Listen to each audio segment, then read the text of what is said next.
Yo, what is going on, y'all? I'm Cavell Anderson, and we are back with something very special. Now, I don't know how many of you all have heard of the project ASI, but I'm going to let you do your own research and due diligence. I will be dropping videos on the project a lot more. I'll be talking about it myself and giving my own opinions and thoughts on things, but I do want you to always do your own research. Make sure you have conviction in the stuff that you're holding, because I'm not a financial advisor. You have to invest in the things that you believe in and hold yourself accountable when you understand exactly what's going on and exactly the value proposition that these projects are actually offering you. So that being said, when I look at a project like ASI, I 100% believe it has the ability to go to $1 trillion market cap. And from where it's at right now, that's a 200x.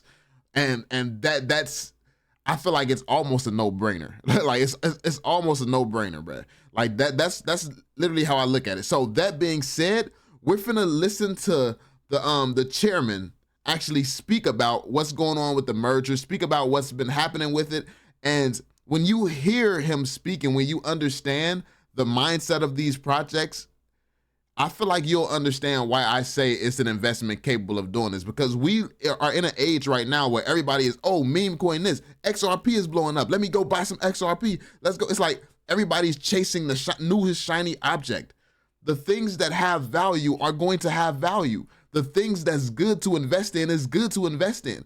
Like, it don't matter how many different, back when Coca-Cola was coming up, it don't matter how many different pops or products like that came out. Coca-Cola was still Coca-Cola. Amazon is still Amazon. And it's like when you find one of these nuggets, one of these companies with so much potential, you really have to take the time to understand and identify it, and you hold it down. You really hold it down. So we're gonna dive into their mission, their purpose, what they're actually about. And yeah, let me know what you all think in the comment section down below. Do you already have a bag? Because you know my bags is packed, but I'm still loading them up. I'm gonna be loading them up, because for me, this is a long-term investment. I'm going to keep holding and stacking long-term. But that being said, let's jump into it and see what they got to say, man. What's gone on? You know, what's the thinking behind these mergers, as we've recently seen a failed merge attempt, and I'll let you elaborate on the phrasing of failed. But what was the idea behind it, and what happened? Yeah, so thank you. And I think this is really an opportunity for me to kind of really address the community directly. And so I'm quite happy to be here, and I'm hoping that this will give clarity to the community for a lot of things which I've heard, which I've seen people don't understand. So let's kind of, before we get to the current merger attempt, let's get behind and let's get kind of roll back some timeline. So we put in together three kind of mature projects, which was Fetch AI, Singularity, and Ocean.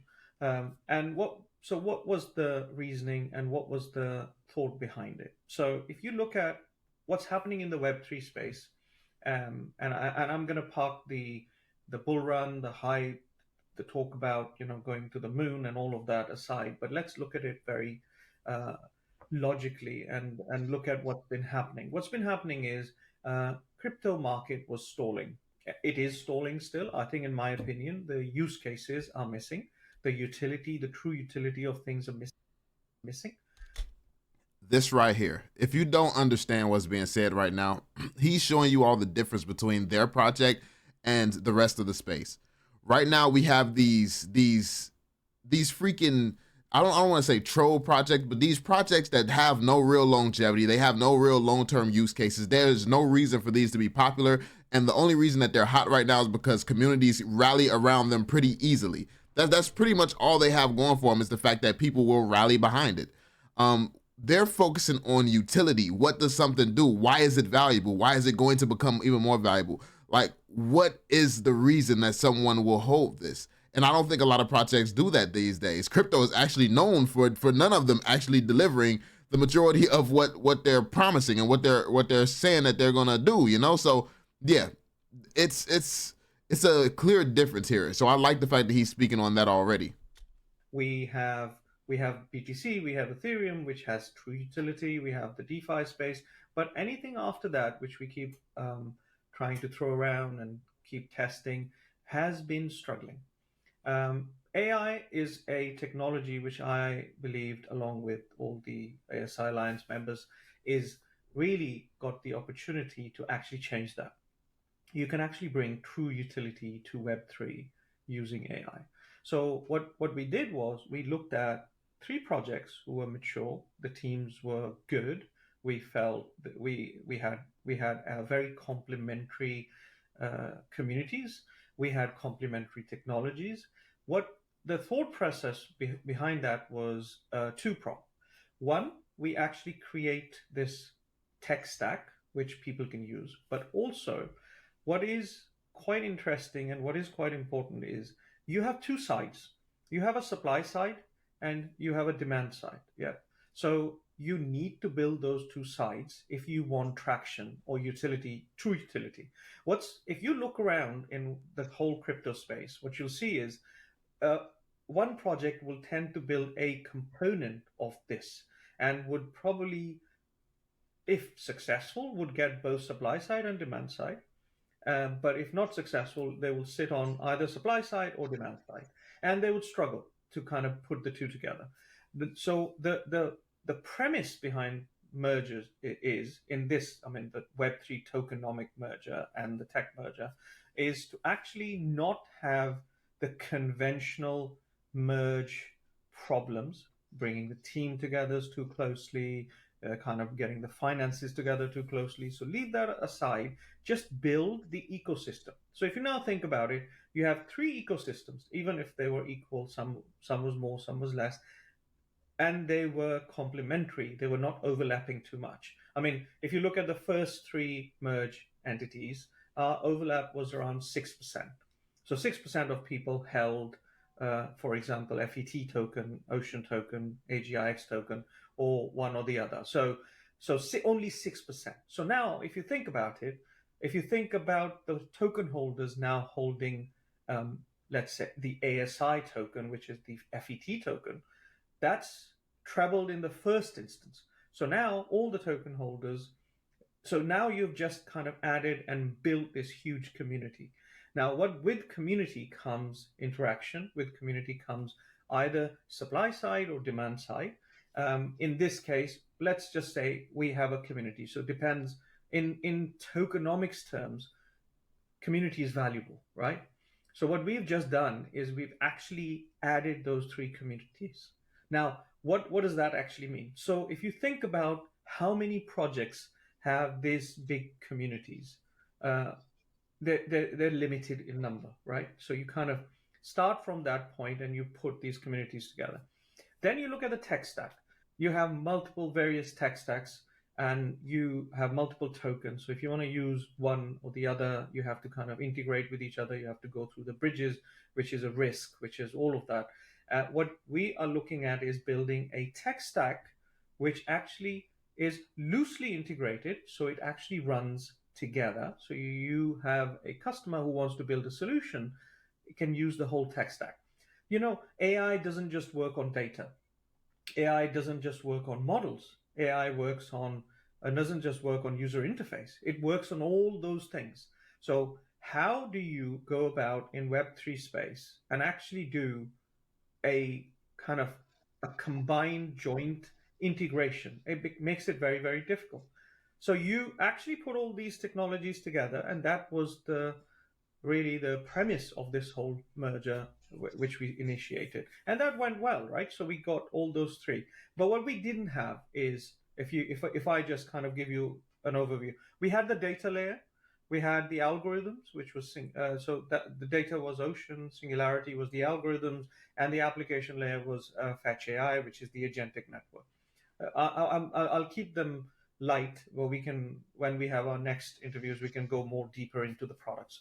So we had those, but what is a very important thing here is also compute, right? So without compute, as you have seen, all these large LLMs, they all need compute. Or everybody's talking about GPUs, they need compute. Now you try and integrate that compute into the stack with other providers of that. It's a complexity. It's a value which sits outside our ecosystem. So what we did was we I mean, kudos, and we kind of got together. We've been looking at what is around and seeing how kind of an undervalued supplier. It's a supply provider. Kudo is like a supply provider of compute. What it enables you to do is build a layer where you can actually distribute compute to all the GPUs and compute providers. So, I mean, after discussions, after meetings, it became very clear there was a very complementary reason to actually add them to this whole thing. Now, I just want to kind of touch on that. If you look at pre-merger revenue, pre-merger utilization of their network, pre-merger actually valuation, it's like they were valued. FDV was around 80 something million, right? So now, if you look at the current numbers, which Kudo I think published a few days ago, you have a 470% increase in revenue. You have 200% increase in utilization of their networks.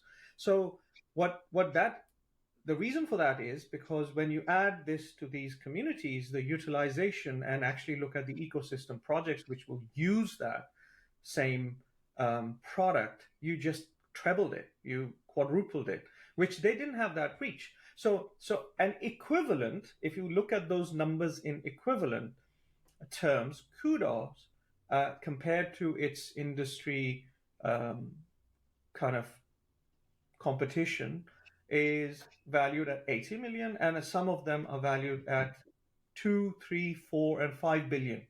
Now, if you look at the comparison, what you've done is you've taken an 80 million value, you merged it in here, and actually unlocked $2 to $3 billion worth of value. So it makes sense to do it because that value, I mean, it might not have flown into the ecosystem right now, but it will flow into the ecosystem because token value depends on community, it depends on utilization, token velocity, and really the ecosystem. Who is going to be the supplier? Who's going to be the consumer of it, right? So as you can see, he's literally breaking it down completely. He's breaking down the value that the project is going to bring, the value that the project needs to bring in order to be successful, in order for the token to go up. Like, he understands that they have to deliver something. They have to deliver value, and that's what's going to make people want to hold the token. That's what's going to make it successful. So the fact that they're already thinking about use cases, they're thinking about strategic partnerships and bringing people on board and teams on board to handle the things that they don't have in-house, that lets you know that they're trying to prepare to be a powerhouse. And the fact that all these heavy hitters, these is heavy hitters separately, now they're all coming together to make a freaking Avengers team. It's like, I'll bet on that. Like, I'll bet on that, and I can get behind that because it does make sense. It's a very logical move. So yeah, this is why I believe that this investment can be very, very lucrative. Now, even if it isn't a 200x, which I believe that it can easily be a 200x, 100x should be a breeze. That should be a breeze. AI, they say by 2030, AI is supposed to be valued at like $13 trillion or something like that. I think that a powerhouse like this making moves like this could have a good chunk of that. So 200x may be a bit generous, you know? Like, we could be looking at 400, but I'm trying to manage expectations. We don't know what's going to happen. I don't know the future. This may not be the AI company that takes off. I think it has the greatest chance because look at the heavy hitters that's all coming together to make this happen. But yeah, man, you never know. You never know what's going to happen. So yeah, more content coming on this project very, very soon. Check out ASI. Do your research, dig into it. And listen, your boy is stacking. Just know your boy is stacking. So this is, I know we're in the bull run right now. We're going to see some profits. We're going to make some gains and things like that. But trust me, bro, this is a long-term thing. This is a long-term hold. The AI narrative is more than just a narrative. The world is already turned into AI. Everything in everyday life is being boosted by the existence of AI. So get on board before it's too late. That being said, y'all, be sure to drop that thumbs up, subscribe, and turn on notifications, and I'll catch you all in the next one. Peace out, fam.